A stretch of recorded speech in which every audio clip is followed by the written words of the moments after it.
1000 movies book பண்ணுறது அப்படின்றது சிரமம். ஓகே. ஒவ்வொரு டைமுமே ஒவ்வொரு மூவிக்குமே நமக்கு நிறைய வார்ம் அப் அப்படின்றது தேவைப்படுது. ஓகே. அதனால் கேஷ் அப்படின்றது ரியாலிட்டியாக தேவை. அதனால் எனக்கு ஒரு வாரமாவது டைம் தேவை. ஓகே. அவசரப்படாதீங்க. ஓகே. எனக்கு இந்த மாதிரி ஒரு வாரத்துக்கு முன்னாடியே தகவல் சொல்லணும். இந்த மாதிரி நான் உங்கள் படத்தில் நடிக்கணும்னு நினைக்கிறேங்க. எங்களுக்கு ஒரு ஆப்பர்ச்சுனிட்டி கொடுங்க அப்படின்னா தான் நீங்கள் ஒரு வாரத்துக்கு முன்னாடியே சொன்னால் தான் எனக்கு அடுத்த ஒரு வாரம் மொத்தமாக எனக்கு ஒரு 3 வாரமாவது டைம் தேவை. ஓகே. எதையுமே எடுத்தோம் கவுத்தோம்லாம் செயல்படுத்துன்றது ரொம்ப சிரமம். ஓகே. அதனால் பொறுமையாக காத்துருங்க.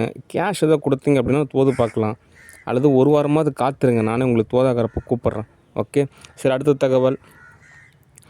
Actor Jayam Ravi discussion. ஜெயம் ரவி அவர்களே, ஒரு டைரக்டராக நான் சொல்கிறது தெளிவாக தானே பொறுமையாக கேட்டுங்க. உங்களை ஒரு படத்தில் நான் புக் பண்ணுறேன்னு வச்சுங்க. அந்த படத்தில் வரக்கூடிய காட்சிகளை அப்படியே வந்து ரியாலிட்டியாக கன்வெர்ட் பண்ணக்கூடாது, கோடிங் செய்யக்கூடாது. இப்போது படத்தில் நிறையா சண்டை காட்சி இருக்கும், நிறைய ஷார்ட்ஸ் எல்லாம் இருக்கும். அதெல்லாம் ரியாலிட்டிக்கு ஒத்து வராத ஒரு விஷயம். ஒரு படத்தில் வேணால் பார்க்கலாம். ஓகே. ரியாலிட்டியாக அதை நம்ம கன்வெர்ட் பண்ணோம் அப்படின்னா படமே எடுக்க முடியாது. ஓகே. அதனால் இல்லைங்க டைரக்டர் சார், நீங்கள் என்ன சொல்கிறீங்களோ அதை அப்படியே நாங்கள் கொண்டு வரோம் அப்படின்னா உங்களுக்கு அந்த படம் தோதாகாதுன்னு தான் அர்த்தம். ஓகே. ஒருவேளை நீங்கள் பக்தியாக அப்படி நடந்துக்கிறேன் அப்படின்ற மாதிரி இருந்தீங்கன்னா உங்களுக்கு வேறு ஏதோ ஒரு மூவியில் தான் புக் பண்ணணும். ஏன் அப்படின்னா நீங்கள் அப்படியே டூப்ளிகேஷன் பண்ணுறதுனால நீங்கள் எந்த வகையான டூப்ளிகேஷன் தேவையோ அந்த வகையான ஒரு மூவியில் தான் உங்களுக்கு புக் பண்ணுறதுன்றது தான் சரியாகும். ஓகே. அதனால் இந்த அனுஷ்கா மோட்வானி ஆகட்டும், நீங்களாகட்டும், ஒரு படத்தில் இருக்கக்கூடிய காட்சிகள் அப்படியே டூப்ளிகேஷன் செய்யவே கூடாது. அது ஒரு மூவி, அவ்வளோதான். அது கோடிங்கே செய்யவே கூடாது. ஓகே. அது ரியாலிட்டியாக கன்வெர்ட் பண்ணவே கூடாது. அப்படி கன்வெர்ட் பண்ணுறதுனால எதுவுமே தோதாகாது. நான் சொல்கிறது உங்களுக்கு புரியும்னு நினைக்கிறேன். ஓகே.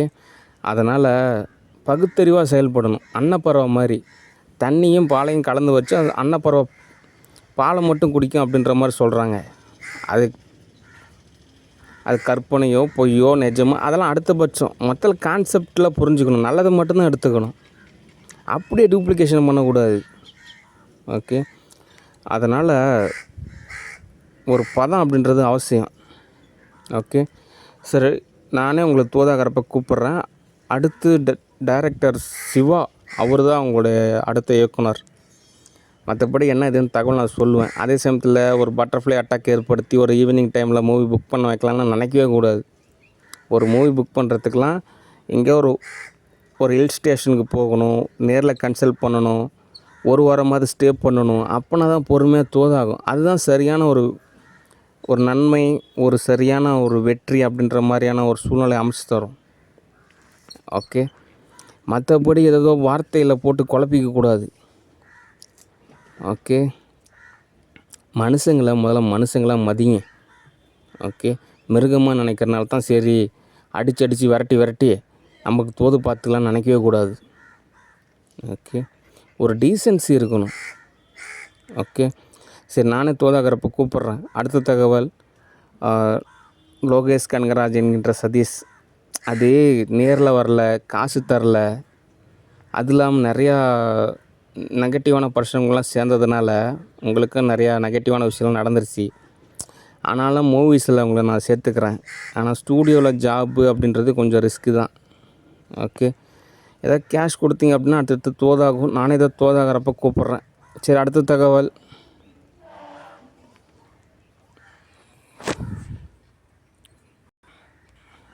Company discussion. கம்பெனியை பொறுத்த வரைக்கும் எல்லா நாளுமே வேலை இருந்துக்கிட்டே தான் இருக்கும். எல்லாம் ஒரு சூழ்நிலை தோது பார்த்துக்கிட்டே தான் இருக்கணும். சும்மா 4 பேர் முன்னாடி கௌரவமாக இருக்கலாம் அப்படின்னு ஏதாவது இன்றைக்கி பொழப்பு ஓட்டலாம் அப்படின்னு நினச்சி நம்ம தோது பார்த்தோன்னா தோதாகாது. அதனால் கம்பெனியை பொறுத்த வரைக்கும் இன்றைக்கி லீவு. நானே ஏதோ தோதாகிறப்ப கூப்பிட்றேன். ஓகே. சரி, அடுத்த தகவல். Government discussion. கவர்மெண்ட்டை பொறுத்த வரைக்குமே இன்றைக்கி லீவு தான். ஓகே. ஏதாவது தோதாகிறப்ப நானே கூப்பிட்றேன். அடுத்த தகவல். Studio discussion. அதாவது அப்ரா கண்டிஷனில் தான் நான் மூவி புக் பண்ணணும். சில வீடியோஸ் அப்லோட் பண்ணிட்டு அப்ரா கண்டிஷனில் சில மூவிஸ் புக் பண்ணால் தான் எனக்கு தோதாகும். இங்கே நடக்கக்கூடிய நிகழ்வுக்கெல்லாம் நான் பதில் சொல்லிவிட்டு இதையே நான் தோது பார்த்துட்டு இருந்தேன் அப்படின்னா எனக்கு தோதாகாது. நான் சீக்கிரமாக சில மூவிஸ்லாம் புக் பண்ணிட்டு அப்ராட் கண்ட்ரீஸுக்கு போகணும், அங்கே ஸ்டே பண்ணணும், அங்கே நான் செட்டில் ஆகிறது தான் எனக்கு சரி. மற்றபடி சேட்டலைட் இருக்குது, எல்லாமே ஒரே இடம் தான். ஓகே. அதனால் எனக்கு அங்கன்னா இரவு பகல் கரெக்டாக இருக்கும். எனக்கு நிறைய விஷயம் அங்கே தோதாகும். ஓகே.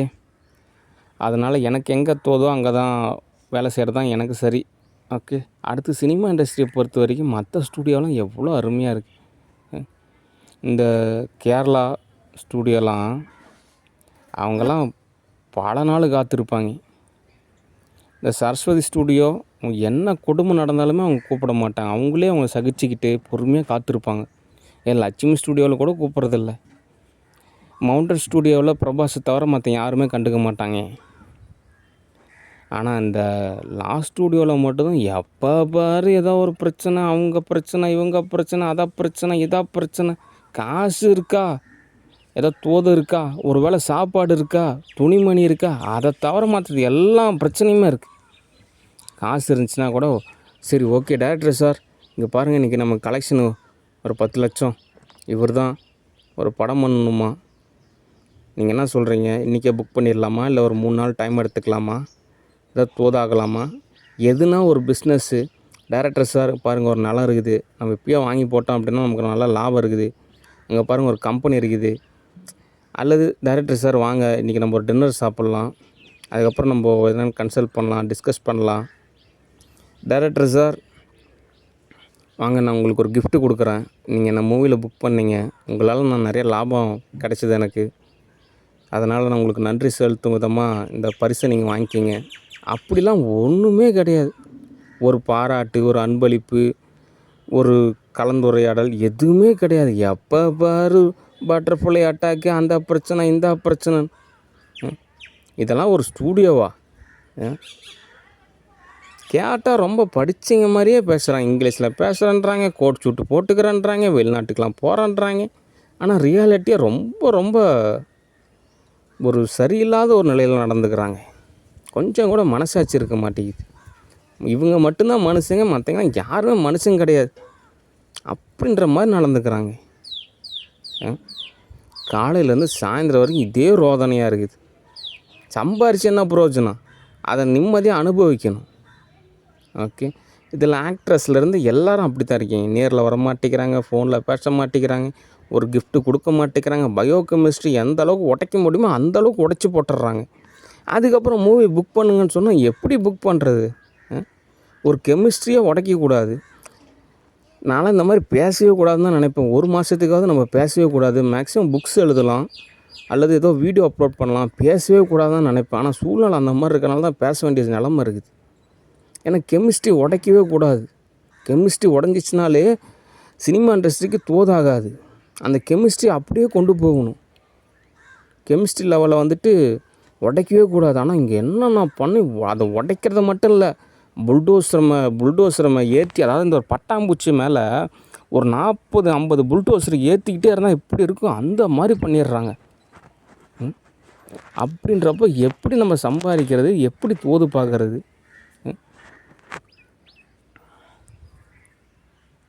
அதனால் ஒரு டிஸ்டன்ஸாவது மெயின்டைன் பண்ணணும், ஒரு டீசென்சியாவது இருக்கணும். ஓகே. சும்மா மூவி புக் பண்ணுங்கள், காசு வேணும்னா எப்படி கிடைக்கும்? கெமிஸ்ட்ரி உடைக்கக்கூடாது, நேரில் வரணும், ஒரு பதம் பக்கம் அப்படின்றது அவசியம். அதான் சோப்னா இங்கே துரத்தி விட்டாச்சு. இதுக்கு மேலே யார் பட்டர்ஃப்ளை அட்டாக் பண்ண போகிறாங்க? ஓகே. ஒரு பொறுமை, பதம், பக்குவம். இதெல்லாம் சம்மர் டைமு, எங்கேயோ ஃபேமிலியோட வெக்கேஷன் போகலாம், ஒரு டீமாக ஒரு வெக்கேஷன் போகலாம், ஒரு கொண்டாடலாம். நம்ம இந்த மாதிரி லாஸ்ட் ஸ்டூடியோன்னு சொல்லிட்டு ஒரு யூடியூப் சேனல் ஆரம்பித்து அதில் எல்லாத்தையும் நம்ம அப்லோட் பண்ணலாம். ஒரு செலிப்ரிட்டிஸ் எல்லாமே ஒரு ஃபோட்டோ எடுத்துக்கலாம், ஒரு டின்னர் சாப்பிட்லாம், எல்லோரும் சேர்ந்து ஒரு திரைப்படம் பார்க்கலாம். எப்படியெல்லாம் கொண்டாடணும், அப்போனா தான் அடுத்தடுத்த நிலைக்கு தோதாகும். சம்மர் வெக்கேஷனில் கூட வேலை, வறுமை, கொடுமைன்னு சித்திரத்தைப்படுத்துகிறாங்க. ஏதோ திரும்ப நம்ம மூவியே புக் பண்ண போகிறதில்ல, அவ்வளோதான், இதுக்கு மேலே ஸ்டூடியோ இழுத்து மூடிட்டு போகிறோம், இருக்கிற காசை வச்சு தோது பார்த்துக்கலாம் நினைக்கிற மாதிரி நடந்துக்கிறாங்க. கொஞ்சமாவது காசு செலவு பண்ணணும். ஆனால் சம்பாதிக்கல பாதி காசு அப்படியே செலவு பண்ணுறேன். அப்போனா தான் அடுத்த மூவிக்கு தோதாகும் இன்வெஸ்ட்மெண்ட்டு அப்படின்னு. ஓகே. கொஞ்சம் கூட புரிஞ்சிக்க மாட்டேங்கிறீங்க. இப்போ சம்பாதிக்கிறவங்க ஓரளவு செலவு பண்ணாங்கன்னா அதுக்கப்புறம் திரும்ப வாங்கிக்கலாம். ஓகே. அதனால் இந்த சம்மர் டைமு கூட ஏன் இப்படி நடந்துக்கிறாங்கன்னு புரிய மாட்டேங்குது. இதனால தான் மற்ற அப்ரா கண்டிஷனில் நீங்கள் பாருங்கள் எவ்வளோ உழைச்சாலும் ஒரு பிரயோஜனமும் இல்லை. பேசாமல் இங்கே வாங்க, உங்களுக்கு எல்லாமே நாங்கள் தோது செஞ்சு தரோன்றாங்க. கம்முன்னு அப்ராட் கண்ட்ரிஸ் போகிறது தான் நல்லது. ஓகே, ஒரு பேசிக்கான நாலேஜ் கூட புரிய மாட்டேங்குது. ஒரு எப்படி தான் ஒரு மனிதநிலை பண்பை மீறி நடந்துக்கிறீங்களன்றது உங்களுக்கே புரியுதா புரியலையா அப்படின்றதே ஒரு கொஸ்டினாக இருக்குது. ஓகே, இதில் வர பாலிட்டிக்ஸ் வேறு. காவியா மாறன் கூப்பிட்டா உடனே எல்லா பாலிட்டிக்ஸும் வருது. அது என்ன ஆத்ம ரீதியான எரர் அப்படின்னா, சினிமா தோதாகாது. எப்படி ஆனாலும் ஒரு 100 புக்கு படிக்கணும், ஒரு 1000 மூவிஸ் பார்க்கணும், யோகா பயிற்சி செய்யணும். அதுக்கப்புறம் ஒரு 6 மந்த்துக்கு அப்புறம் தான் மூவிஸ் அப்படின்றது தோதாகும். சும்மா பப்ளிசிட்டி லைக்ஸு தோதாகாது. இதில் இவங்க கொடுமையை அனுபவிக்கிறது இல்லாமல் என்னைய வேறு கொடுமைப்படுத்துகிறாங்க. நானும் ஜாலியாக இருக்கக்கூடிய ஒரு நபர். சினிமா இண்டஸ்ட்ரினாலே கொஞ்சம் ஜாலி தான், அங்கேயே போயிட்டு இவ்வளோ துன்பம். ஓகே, அதனால் கொஞ்சமாவது மனசாட்சியோடு நடந்துக்குங்க. ஓகே, நானே எனக்கு தோதாகிறப்ப கூப்பிடுவேன், அவசரப்படாதீங்க. ஓகே, சரி. டிஎஸ்டிஎஸ் ப்ரைவேட் லிமிடெட் கம்பெனிஸ், இன்றைக்கு தகவல் போதுமானது. எல்லா நாளுமே தகவல் போதுமானது தான். அவங்கவுங்க நிலையில் அவங்கவுங்களே ரெடி ஆகணும், அப்போ தான் சரி. ஓகே, சரி. நன்றி, வணக்கம், பாய்.